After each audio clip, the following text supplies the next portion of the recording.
Meus amados irmãos, boa noite, a paz de Jesus. Amém. Olha, eu quero dizer que é uma honra para mim, um prazer estar aqui, uma honra, sobretudo, estando aqui com os irmãos, na presença de Deus e servindo ao Senhor. Eu vinha conversando com ele, o pastor Daniel me perguntou, depois de um tempo, nos encontramos ali na Dutra, no posto 13, que é o único lugar que eu sei como referência. Então, posto 13. Eu vim aqui na Igreja Batista em Juscelino, posto 13. Todo mundo me encontra no posto 13, que é onde eu chego bem. E depois de um pouco, de algumas ruas percorridas, entrando de um lado, saindo do outro, me perguntou: e aí, tá fácil? Eu falei: nada que um GPS não resolva. Mas assim, de cabeça já não dá mais para voltar para casa não. Mas eu vinha orando, falando com Deus, como é um privilégio a gente poder estar junto na casa de Deus, juntos na presença de Deus.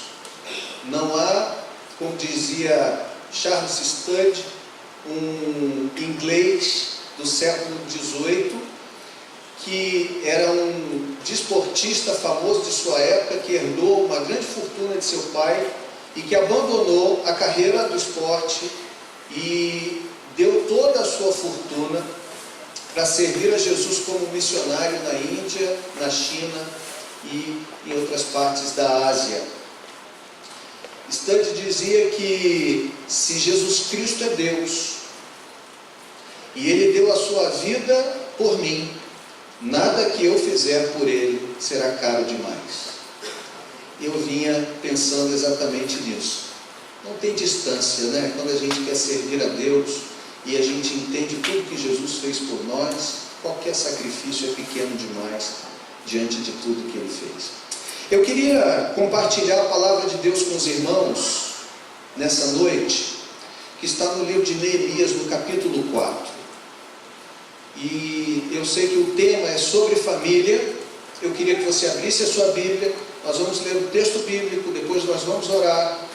Vamos pedir a luz do Espírito Santo sobre nós, presença de Deus que já está nesse lugar, sobretudo sobre a nossa vida, a fim de nos dar um entendimento adequado da palavra do Senhor e que possa motivar o nosso coração, impactar a nossa vida,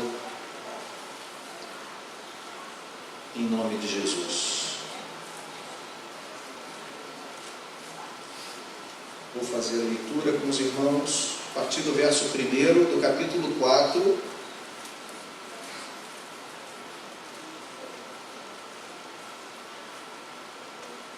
Todos acharam? Amém? Diz assim então: quando Sambalate soube que estávamos reconstruindo o muro, ficou furioso.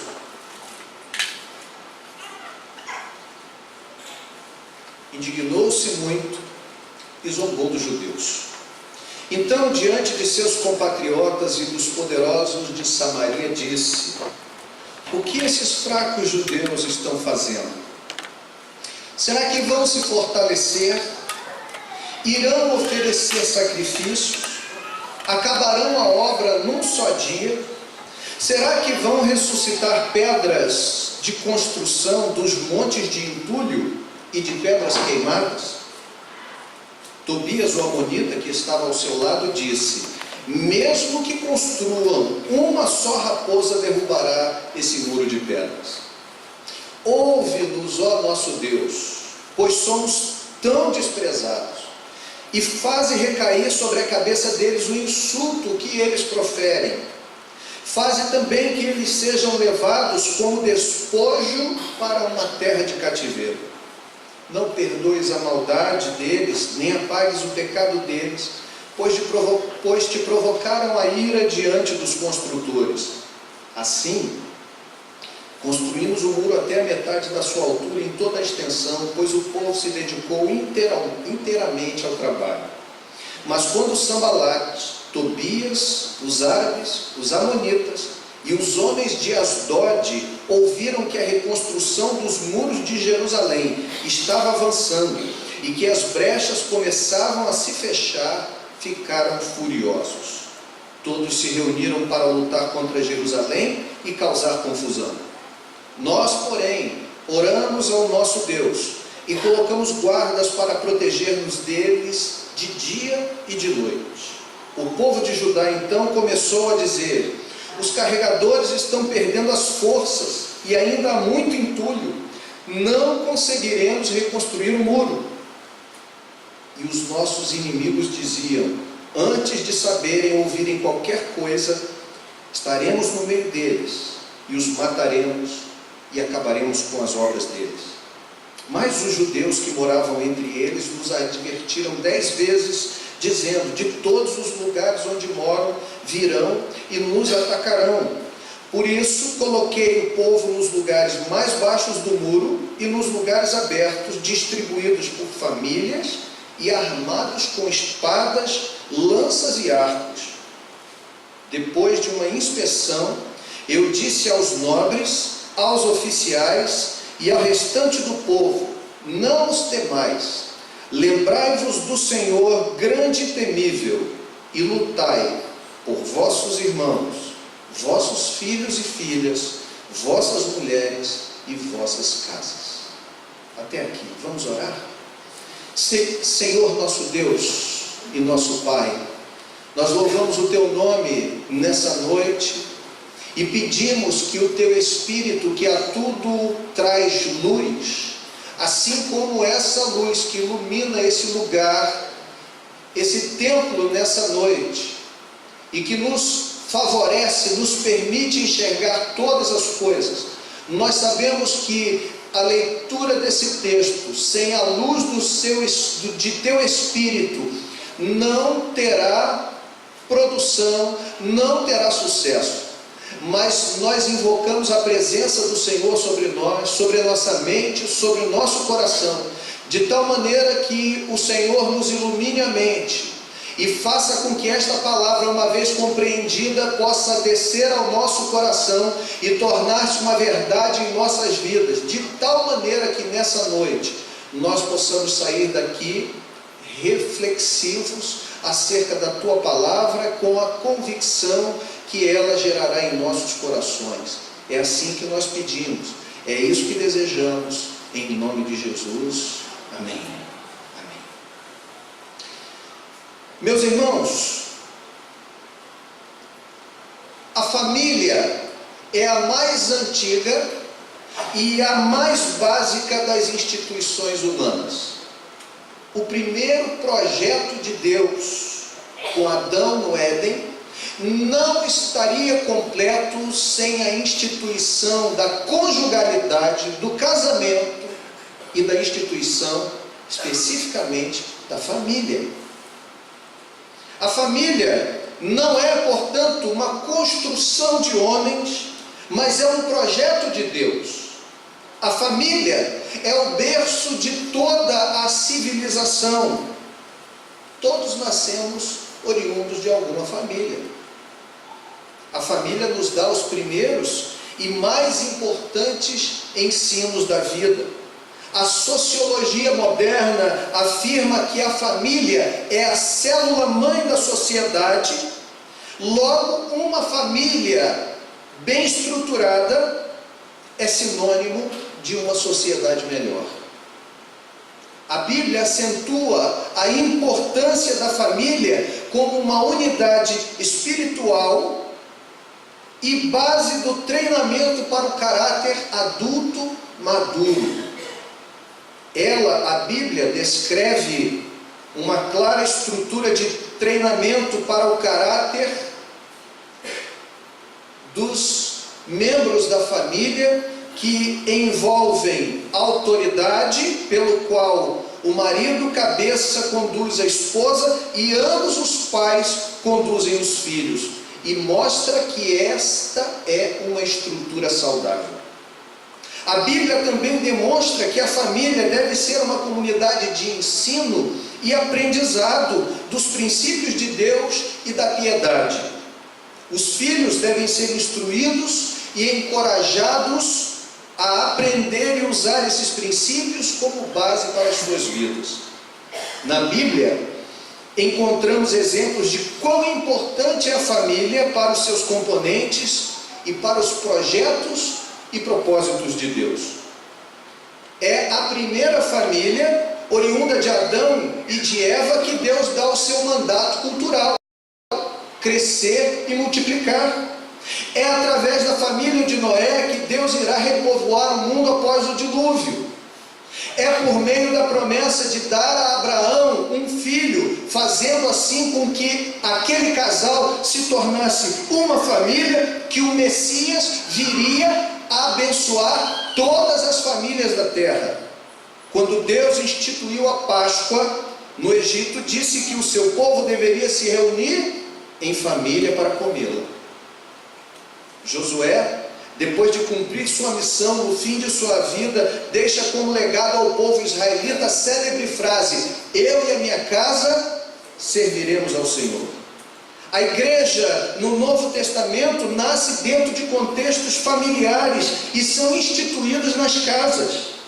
A aptidão dos candidatos a oficiais da igreja era baseada na relação de suas próprias famílias. Paulo escreve a Timóteo dizendo que se alguém não governa bem a própria casa, como governará a igreja de Deus, coluna e baluarte da verdade? E quando Paulo e Silas vivem o evento acontecido na prisão de Filipos, em Atos capítulo 16, o carcereiro, tomado de pavor, faz aquela pergunta que todos lembramos: que devo fazer para ser salvo? A resposta é: crê no Senhor Jesus Cristo e serás salvo tu e tua casa. Mas também é na família que vemos muitas atrocidades sendo cometidas ao longo da história da humanidade. Foi em meio à sua família que Caim matou seu irmão Abel. Foi no contexto da família que os irmãos ciumentos de José o venderam depois de cogitarem matá-lo, infligindo grande dor a seu pai, Jacó. É do meio de seu relacionamento conjugal e familiar que Jó ouve as palavras mais duras proferidas por sua própria esposa: por que você não amaldiçoa esse Deus e morre? Foi no seio da família que Aminon violentou sua meia-irmã Tamar e acabou sendo morto por seu meio-irmão Absalão. É falando da conversão dos corações dos pais aos filhos e dos filhos aos pais, para que Deus não fira a terra com maldição, que termina a mensagem do Antigo Testamento através do profeta Malaquias no seu capítulo 4. E no contexto atual, vemos degradação, desrespeito, influência negativa da mídia, perda dos valores e princípios morais, éticos e espirituais. Vemos a própria sociologia pós-moderna desconstruindo a ideia de família, trazendo noções atuais de desautoridade ao invés de autoridade, onde os pais não têm mais autoridade sobre os filhos, não devem exercê-la, onde as questões de gênero na sexualidade vão pervertendo os valores e a moralidade vai sendo corrompida. É esse o cenário que nós vemos nos dias de hoje. Uma sociedade completamente destruída. Talvez você se pergunte aonde esse momento tem a ver com o texto que nós lemos. Ora, nós estamos vivendo, conquanto hoje ainda, graças a Deus, não estejamos vivendo uma derrocada institucional total, conquanto a gente veja o quê? A gente veja todas essas questões da corrupção que tem acontecido, e nós temos sentido no nosso bolso, na nossa geladeira, dentro das nossas casas, na escola de nossos filhos, o reflexo de tantos desmandos feitos nos pontos mais altos do governo do nosso país. Contudo, nós estamos vendo muito mais diretamente uma desestrutura moral, ética, completa dos valores familiares. E era assim que estava nos tempos de Neemias. Ora, Neemias exerce o seu ministério próximo do ano 450 a.C., menos de 100 anos depois que os judeus retornaram do exílio na Babilônia. Neemias fica sabendo, na Pérsia, do estado em que se encontravam os seus compatriotas e a sociedade judaica naquele período. Ele se entristece grandemente. A cidade havia sido queimada, as coisas havia escombros, seus muros foram derribados, e uma cidade sem muros naquela época era uma cidade completamente vulnerável, sujeita a ataques, um lugar onde não havia estabilidade econômica nem política, porque a qualquer momento você poderia sofrer um ataque externo. Não havia segurança, não havia paz, não havia sossego. A sociedade e a comunidade judaica naquele momento estão completamente ruídos. E é nesse momento que Neemias é levantado por Deus, despertado por Deus, para voltar à sua terra natal e para reconstruir, movido de uma visão que Deus lhe dá, de uma direção que Deus coloca no seu coração. Ele então vem para reconstruir, restaurar os muros e restaurar a cidade. Ora, e aí nós vemos que o texto nos apresenta como Neemias chama a atenção do povo para isso.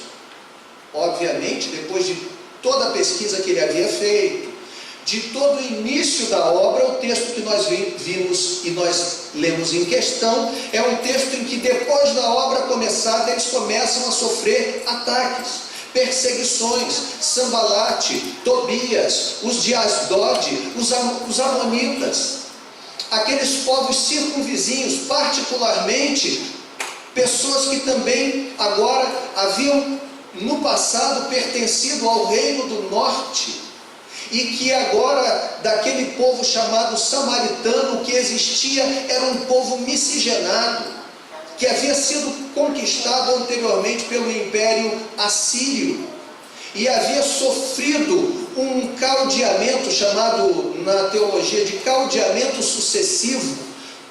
Aquele povo que foi levado para o cativeiro da Assíria foi misturado com gente de todos os povos, de tal maneira que criou um povo miscigenado, um povo misturado, que agora, na verdade, nada de temor eles possuíam a Deus. E eles estavam querendo frustrar os planos de Neemias na reconstrução da cidade de Jerusalém, que era a cidade que Deus estava chamando novamente o seu povo para reedificar. E é nesse contexto que, ao retomar as obras, eles vão sendo atacados, minados, até que Jeremias impõe a proposta de reconstrução de maneira muito eficaz, e que se deu na prática da seguinte forma: a luta pela reconstrução da comunidade dessa época deveria ser estabelecida da seguinte maneira: em primeiro lugar, com coragem. Ele diz: não os temais. Eles deveriam reconstruir aquela cidade, Eles estavam temerosos pelas ameaças dos seus inimigos, e eles deveriam então fazer isso com coragem.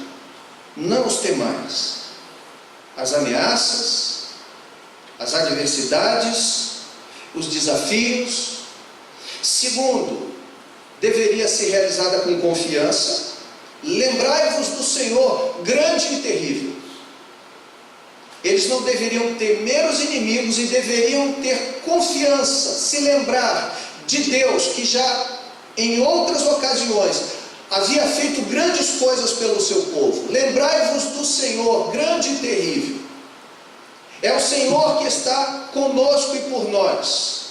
Como diz o apóstolo Paulo em Romanos 8:31, se Deus é por nós, quem será contra nós? E em terceiro lugar, essa obra deveria ser realizada com esforço, onde ele diz pelejai, e aqui é o ponto em que eu quero falar sobre as nossas famílias. Essa obra tinha que ser realizada com coragem, não temais os inimigos. Essa obra deveria ser realizada com confiança, lembrai-vos do Senhor. E essa obra deveria ser realizada com esforço, pelejar. Mas o interessante é que Neemias completa essa frase dizendo: pelejai, pelejai pelos vossos filhos, pelos vossos irmãos, pelos vossos filhos, pelas vossas filhas, pelas vossas esposas, pelas vossas casas. Pelejai pelas vossas famílias. E aqui surge uma primeira pergunta que nós precisamos responder a esse texto. Por que famílias foi a estratégia de Neemias? É possível imaginar que ele deveria ter colocado gente mais preparada para tomar conta dos buracos do muro na reconstrução? Talvez trabalhadores mais equipados, soldados mais treinados, homens mais fortes, mas levar em consideração mulheres, crianças. Diz o texto que ele dispôs nas fissuras do muro, nos lugares que necessitava se retirar o escombro e reconstruir o muro. Ele utiliza famílias. Os trabalhadores estavam desfalecendo, estavam cansados, estavam assoberbados, desanimados, e a sua estratégia é colocar gente preparada, soldados bem treinados. Não, ele dispõe as famílias para essa obra. Você já se perguntou por que famílias? Por que Neemias não escolheu gente capacitada, mas escolheu famílias? Na minha opinião, Neemias escolhe famílias, e ele diz aos nobres, ele diz aos magistrados, ele diz ao restante do povo, ou seja, sem distinção. Ele diz das classes mais ricas, ele diz da classe que julgava o povo, e ele fala do povo em si, que cuidassem de pelejar e lutar pelas suas famílias. Por quê? Porque o sentimento de preservação acerca da família era o maior e mais importante troféu de vitória para o povo judeu naquele momento. É o maior e mais importante troféu de vitória para mim e para você. Sabe por quê, famílias? Porque ninguém tem mais interesse na vida de um filho do que um pai. Você já parou para pensar? Você parou para pensar que ele não colocou soldados ali, e ele não, porque ele poderia alugar mercenários, gente para trabalhar por dinheiro. Mas quem trabalha por dinheiro, quem trabalha por qualquer coisa corruptível, por qualquer valor que não seja tão grande assim, em algum momento ele pode abandonar a mão daquilo. Ele pode dizer o seguinte: desisto, não quero mais ganhar esse dinheiro, eu não quero mais o sucesso, eu não quero mais a recompensa. Mas qual marido, qual esposa, qual mãe, qual pai abandonaria a sua família por qual dinheiro desse mundo, diante de uma batalha? Por que é que Neemias usa as famílias como estratégia? Porque ninguém lutaria tanto por aquela causa, senão as próprias famílias. Porque ninguém lutaria tanto pela esposa, senão o marido. Ninguém lutaria tanto pelos filhos, senão a mãe, senão o pai. Ninguém lutaria pelos irmãos, senão seu outro irmão. Você já imaginou isso? É esse o motivo. Ninguém tem mais interesse na vida de um filho do que um pai ou uma mãe. Ninguém tem mais interesse na vida de uma esposa do que o marido e vice-versa. Porque ninguém lutará mais por seu casamento, por sua família, sua casa, seus bens, a libertação de um filho das drogas, do que você, família. Reverendo Hernandes Dias Lopes diz que não há sucesso que o homem alcance na vida profissional ou ministerial que compense a derrocada, a falência da sua família. Você pode se tornar a pessoa mais conhecida, mais célebre, mais famosa, mas se for uma derrota dentro da sua casa, nada irá compensar. Eu vejo aqui um casal, desde o início do culto, que está ali com um nenenzinho no colo. Fico pensando que aquele rapaz é o pai e ela é a mãe. E no momento que eu estou falando de família, eu poderia muito bem perguntar: meus irmãos, o que vocês fariam se tivéssemos que tomar conta deste lugar contra qualquer invasão? O que faria você retroceder e abandonar sua esposa e seu filho nesse lugar? Absolutamente nada. Você daria a sua vida. Você seria um leão. Você não seria um edificador. Você não trabalharia 24 horas, você trabalharia 25 horas por dia.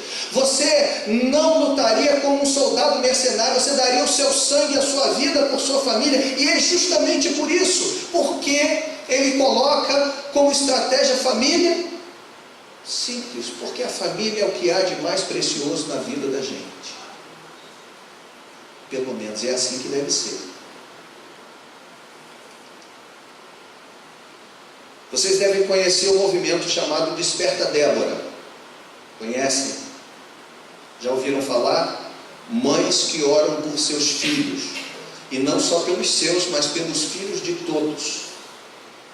Esse movimento tem uma frase que é o slogan do movimento Desperta Débora. Você sabe qual é essa frase? Ninguém ora por um filho como uma mãe.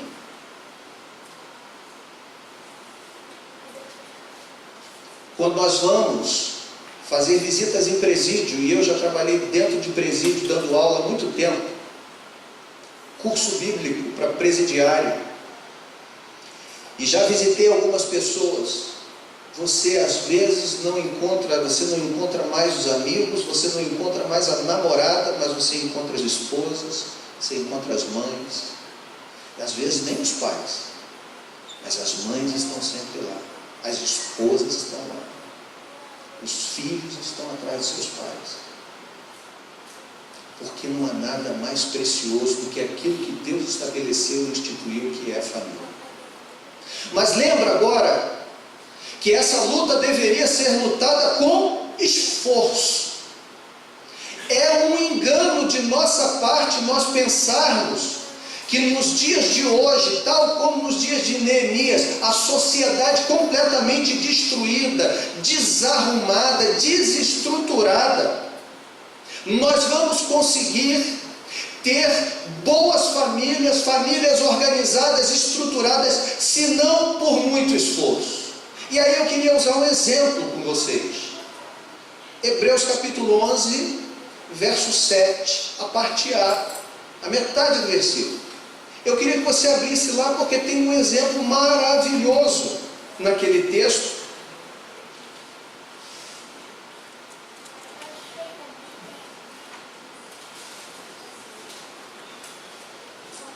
Que é o exemplo de Noé.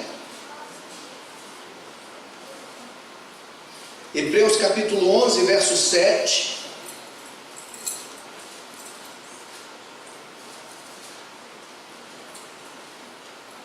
O texto diz assim, você está abrindo aí?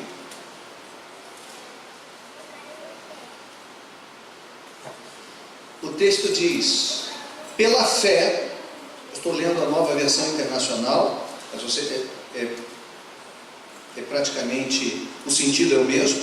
Pela fé, Noé, quando avisado a respeito de coisas que ainda não se viam, movido de santo temor, construiu uma arca para salvar sua família. Nós estamos falando aqui sobre o tema que eu recebi do pastor Daniel: família fraca, Deus forte. Pela graça de Deus, Ele nos sustenta. Mas isso, obviamente, não é nenhuma desculpa, no sentido de que a Bíblia nos exorta a pelejarmos e nos ensina que esse é um trabalho árduo, cuidarmos de nossa casa, cuidarmos de nossa família. Isso não anula a graça de Deus, pelo contrário, a graça de Deus nos capacita a lutarmos por nossas famílias.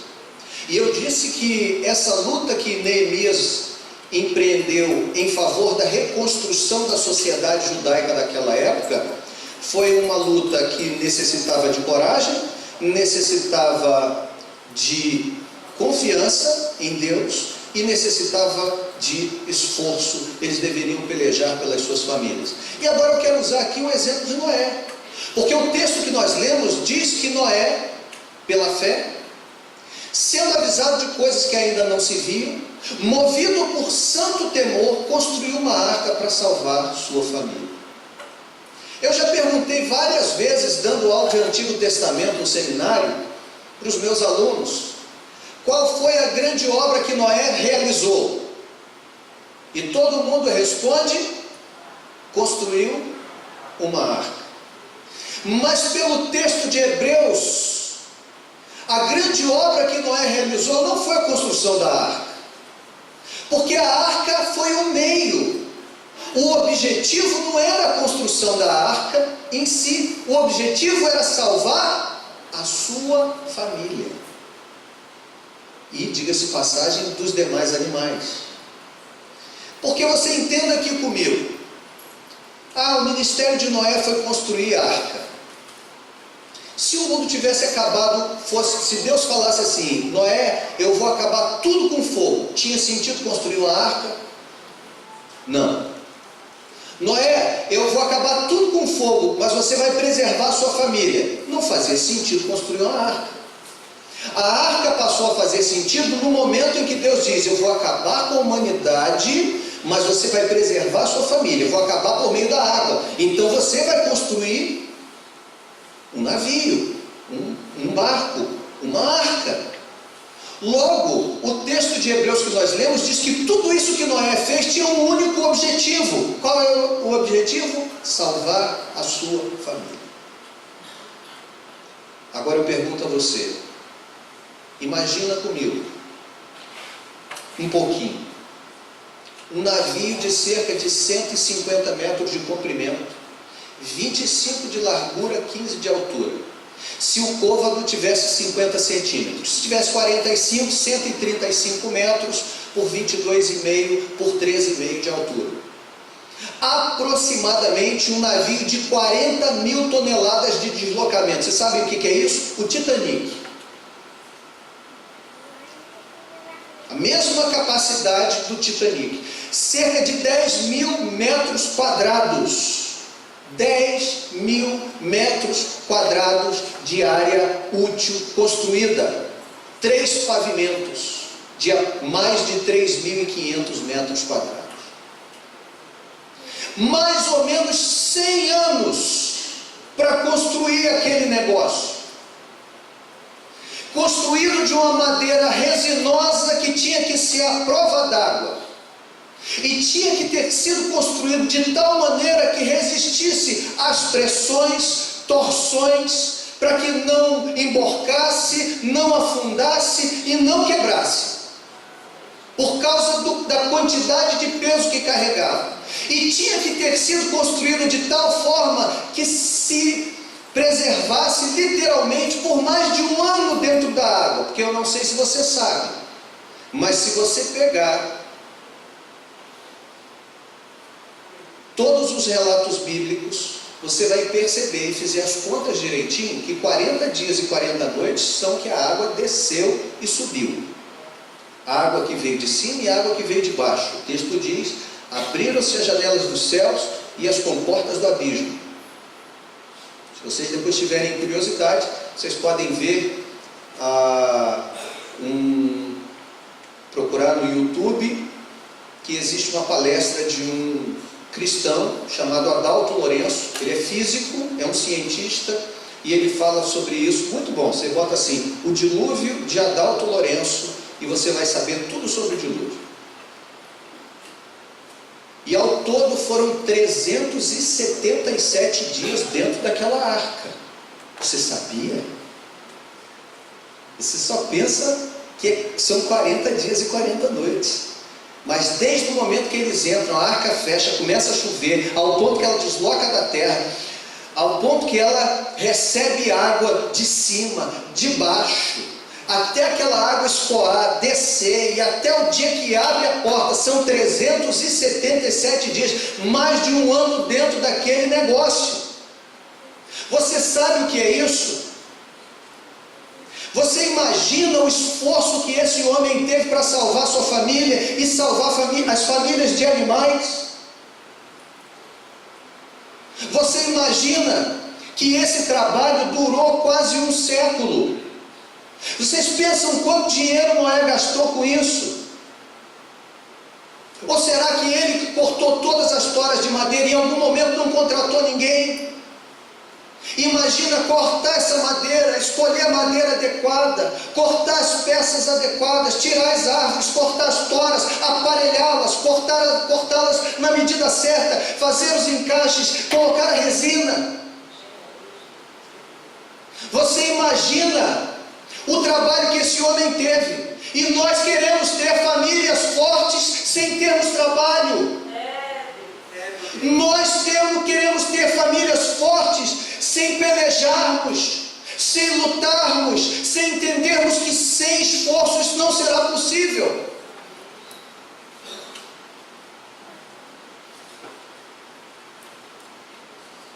Imagina a obra desse homem. E o texto diz, ele fez uma grande obra. Para salvar sua família, ele teve que fazer uma grande obra. Mas o texto diz mais, ele diz assim, movido por santo temor. Eu procurei estudar essa expressão, movido por santo temor. Falei, mas como é que é isso aí? Imagina comigo, irmãos. Deus está falando, o texto anteriormente diz assim, pela fé Noé sendo avisado de coisas que ainda não se viam. Parece, dentro da teologia, estudando o Antigo Testamento, que até aquele momento não havia tido chuva mesmo. Torrencialmente falando, caindo água mesmo à vera. Não tinha acontecido. Parece que a terra tinha uma espécie de estufa, onde as coisas cresciam com facilidade. Mas parece que água abundante nunca havia acontecido. Então, sendo avisado de coisas que ainda ninguém havia conhecido, Deus diz para ele, eu vou acabar com tudo por meio de água. Você imaginou a preocupação desse homem? Pensa comigo. Da exatidão daquele projeto, de fazer exatamente como Deus disse que deveria ser feito, dependia o seu sucesso. Por que é que nós achamos que podemos ter famílias fortes, famílias saudáveis, famílias estruturadas, famílias restauradas e não seguirmos especificações dadas pelo Senhor nosso Deus na sua palavra para a nossa família? Por que a gente acha que pode viver de qualquer maneira, educar de qualquer maneira, seguir qualquer ideologia que existe por aí e não as orientações de Deus e vamos ter uma família saudável? Nota que Noé não construiu a arca de qualquer maneira, além de todo esforço, além de todo dinheiro. E aqui diga-se de passagem, eu tenho 47 anos, eu tenho 3 filhos, estou casado há 26 anos e tenho um neto de 3 anos. Minha filha do meio casou-se há 4 anos e pouquinho e eu já tenho um neto de 3 anos. Meus irmãos, alguém falou assim para mim: caramba, você já fez as contas do que isso aí deu na sua vida? Eu falei: nem dá para fazer, porque para você ter uma família custa caro, custa recurso financeiro.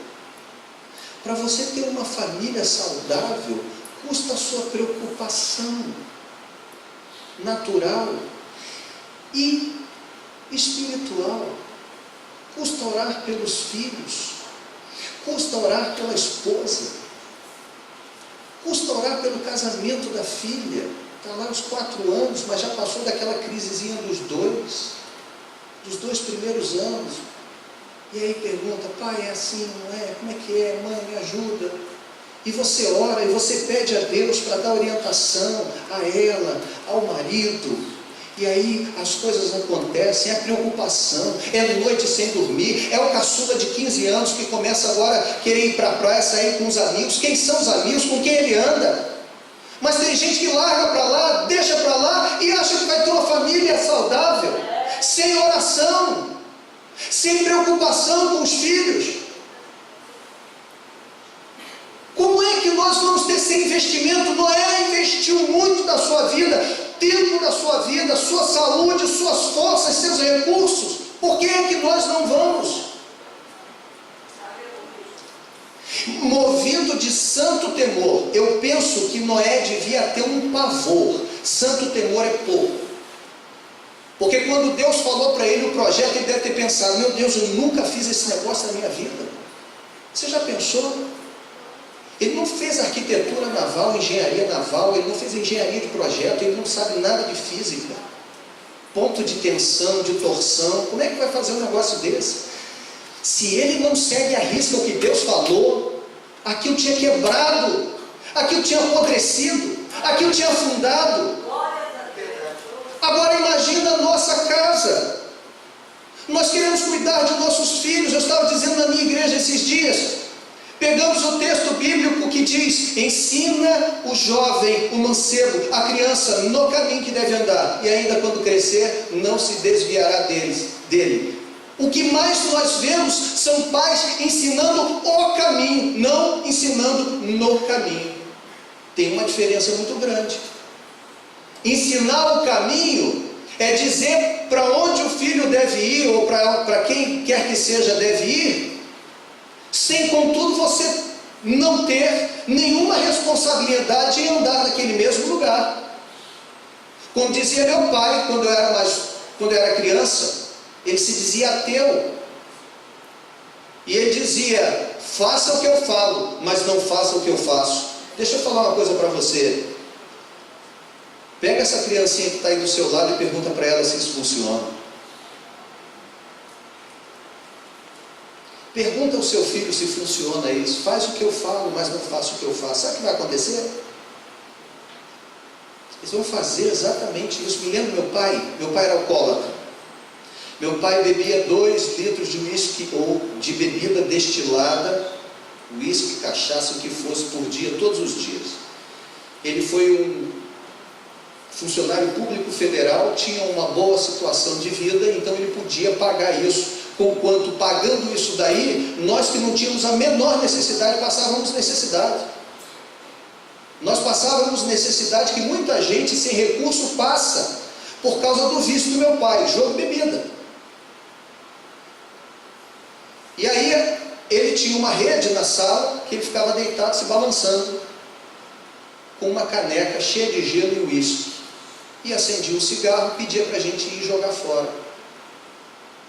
E depois que ele fumava, nós jogávamos o cigarro fora. E ele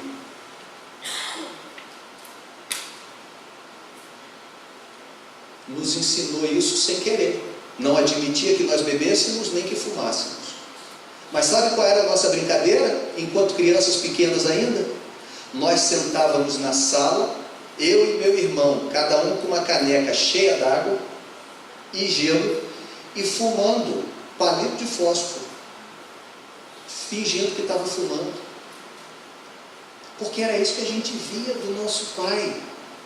Não adiantava ele dizer que aquilo fazia mal à saúde, que não queria que a gente fizesse. A gente fazia, porque criança não aprende pelo que ouve, aprende pelo que vê. Como é que nós queremos ter famílias saudáveis sem um investimento na nossa família? Sem o trabalho do exemplo? Pelejai é com esforço. É com esforço. É com santo temor de Noé. É com o esforço de Neemias, com o temor de Noé. Ele tinha que cumprir o que estava ali no script. Você quer que eu diga para você o que isso quer dizer? Significa dizer que hoje nós precisamos muito mais basear o ensinamento, a governança, o discernimento da nossa família através da Escritura, da Palavra de Deus. Quando eu casei, há 26 anos atrás, eu não era cristão, me converti há 20 anos atrás, 21. Em 1996 eu tinha 26 anos de idade. Então quando eu casei na igreja católica. Eu e minha esposa fomos fazer curso de noivos, um dia. Aquilo é fantástico, porque parece que um dia vão te ensinar tudo que você vai viver e passar no seu casamento. Nós temos Ministério de Família na nossa igreja, que tenta auxiliar as famílias da igreja, mas a gente só sabe qual é o peso de família a hora que a gente casa, a hora que a gente tem filhos. Até então é tudo teórico. Você só sabe o que é de fato a preocupação que um filho gera quando você tem. E você sabe que tem que voltar para casa. E aquela criança está com febre. Quantas vezes eu passei a noite acordado debaixo de um chuveiro, porque um dos meus filhos com febre não queria entrar na água fria, obviamente, passando mal, doente. E aí o que você tem que fazer? Sentar com eles debaixo do chuveiro. São esforços, são princípios que a gente deve fazer e realizar se quiser ter uma família saudável. Por que tantos homens de Deus fizeram esforço? Como nós achamos que vamos ter uma família saudável sem esforço? Como nós achamos que vamos ter uma família saudável sem orarmos pelos filhos, sem orarmos pela esposa, sem investirmos na esposa, sem investirmos no marido, sem investirmos nos filhos, e mais, filhos pelos seus pais também. Deixa eu falar uma coisa. Às vezes a coisa acontece no sentido inverso. Na maioria das vezes, quando a gente fala a igreja, fala para pais acerca de seus filhos. Mas quantas vezes a gente tem jovens que se converteram antes de seus pais? E que têm a responsabilidade com seus pais. Meu pai já era falecido quando eu me converti. E através da minha vida, minha mãe conheceu Jesus. Minha mãe, filha de um crente assembleiano de Silva Jardim, Durval José Coelho, diácono da Assembleia de Deus por 34 anos na Igreja Assembleia de Deus de Silva Jardim. Meu avô. Minha mãe cresceu longe dos princípios de Deus, conheceu a palavra de Deus depois da minha conversão, e eu batizei minha mãe, e hoje ela é membro da minha igreja, da igreja que eu sou pastor. Responsabilidade também dos filhos com os pais, de orarem pelos seus pais, de honrarem os seus pais a partir daí. Como é que a gente vai conseguir fazer isso sem esforço? Por que é que Neemias usa? Eu estou caminhando para o final. Qual é a estratégia de Neemias? Famílias. Por que famílias? Porque ninguém daria o sangue por aquela causa, senão para defender as suas famílias, as suas casas, suas esposas, seus filhos, suas filhas, seus cônjuges. Essa foi a estratégia de Neemias. Famílias bem orientadas, organizadas, estruturadas. Concluo dizendo que, uma vez regenerados pelo Espírito Santo e transformados nós pela palavra de Deus, precisamos investir e lutar por nossos casamentos, por nossos filhos, por nossas filhas, por nossas famílias. Famílias bem estruturadas. Sabe por quê? Porque famílias bem estruturadas são instrumentos de Deus para reparar as brechas, os escombros deixados por um passado devastado. Eu aqui estou caminhando para o final e quero fazer apenas 2 aplicações. Primeiro, famílias bem estruturadas por Deus são instrumentos de Deus para reparar as brechas deixadas por um passado devastado. Estou fazendo uma analogia ao texto. O texto diz que os muros estavam derribados, a cidade estava devastada. Qual foi a estratégia da reconstrução? Famílias. Famílias bem estruturadas, elas servem, ainda hoje, fazendo uma analogia, elas servem como exemplo para tanta gente que tem, nessa sociedade devastada, suas famílias completamente destruídas. É interessante demais como, quando a gente investe na família, a gente influencia pessoas. Minha esposa diz isso. Eu tenho um perfil no Facebook, ela tem o perfil dela no Facebook. Eu às vezes posto uma coisa, tenho uma quantidade de curtidas, ela posta uma coisa, tem a quantidade de curtidas. Ela falou assim para mim: você já percebeu que todas as vezes que nós postamos uma coisa juntos, eu e ela, uma foto, um momento em família, a coisa triplica, quadriplica em termos de curtidas e comentários? Como as pessoas, conquanto falem da família, elas estão focando exemplos que sejam positivos. Minha esposa e eu estamos lutando contra um câncer de mama. Ela tem 45 anos de idade, fez uma mastectomia total, radical da mama direita no início desse ano, janeiro. Ela tirou a mama direita e fez a última sessão de quimioterapia na quinta-feira passada. Agora nós vamos fazer a reavaliação, todos os exames de novo, para saber, quais os próximos passos. Estamos orando por isso, irmãos oram por isso. E na penúltima, dia 4 de maio, era data de aniversário do nosso casamento, 26 anos. E nós fizemos uma foto, ela com a mão assim e aqueles materiais todos onde ela estava recebendo a medicação, que veio tipo um soro, e eu com a mão assim. Nós tiramos 2 fotos, nosso casamento era assim, eu com a mão e ela com a dela, com a nossa aliança.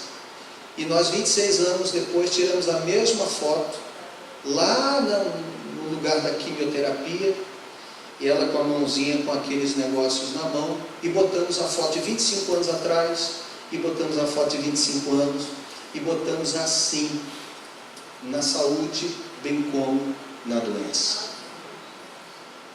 Explodiu, de tanta curtida, de tanto comentário. Não foi para fazer propaganda, mas ela já percebeu que todas as vezes que nós colocamos algo que valoriza a família, as pessoas estão olhando. Porque quando as pessoas encontram no meio dessa sociedade uma família estruturada e elas olham para alguém, as amigas de nossas filhas, quando vão para a nossa casa e ficam lá, elas diziam: tio, tia, eu queria ter uma família como a sua. Eu queria ser irmã de Bárbara para ter a família de vocês. Deixa eu dizer para você uma coisa: uma família bem estruturada, uma família bem organizada, uma família restaurada por Deus, ela serve de instrumento de restauração na vida de um monte de outras famílias. São vários outros muros que estão sendo reestruturados por conta do exemplo de famílias bem estruturadas. Em segundo lugar, uma família bem estruturada, restaurada por Deus, ela serve de exemplo para a reconstrução de toda uma sociedade e ela traz benefício para toda uma sociedade. É interessante que ali cada um ia lutar pela sua família, mas ia acabar beneficiando o todo. Você já percebeu que quando a gente tem uma família estruturada, como a sociedade é privilegiada? A mídia, a televisão tenta cada dia que passa enfraquecer a família. Só que quando você vai para as estatísticas, você descobre que quem está na Cracolândia são famílias estruturadas, restauradas por Cristo, pessoas restauradas por Cristo que estão lá.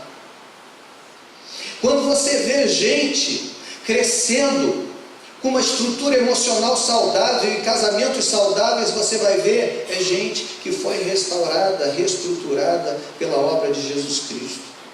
É gente da igreja, é gente que investiu a sua vida, que foi alvo da graça de Deus e que investiu na sua família. Uma família bem estruturada traz muitos benefícios. Traz benefícios para a sociedade, traz benefícios para a vida de outro. Eu quero perguntar a você nessa noite: como é que está a sua família? Como é que está a sua vida? Você tem investido em sua família?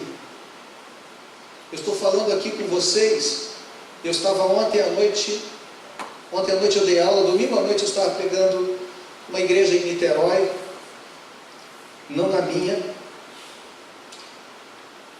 e eu dizia aos irmãos: o meu filho caçula, 15 anos de idade, eu percebo quando eu preciso dar um pouco de atenção mais a ele, porque ele começa a ficar revoltado, rebelde, chateado, fica irritadiço. Você não pode falar as coisas com ele, ele fica meio irritado, e eu já sei quando ele fica assim. Ele fica assim quando eu saio demais.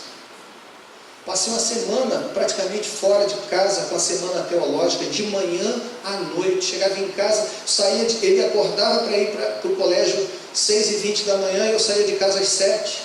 Ele chegava em casa, estava dormindo, eu chegava às 11h30, meia-noite. Foram 7, 8 dias assim. No final das contas, quando eu vou falar com ele, ele fica meio irritado. Eu chamo para andar de bicicleta: vamos então dar uma volta de bicicleta, não quero, e tudo mais. Tudo isso por causa da falta de atenção. Eu estou falando com vocês aqui, já pensando nessa semana, qual é o dia que eu vou tirar para dar uma atenção especial a ele, para sair com ele, caminhar com ele. Como está a sua família? Como estão os seus filhos? Como está o seu cônjuge?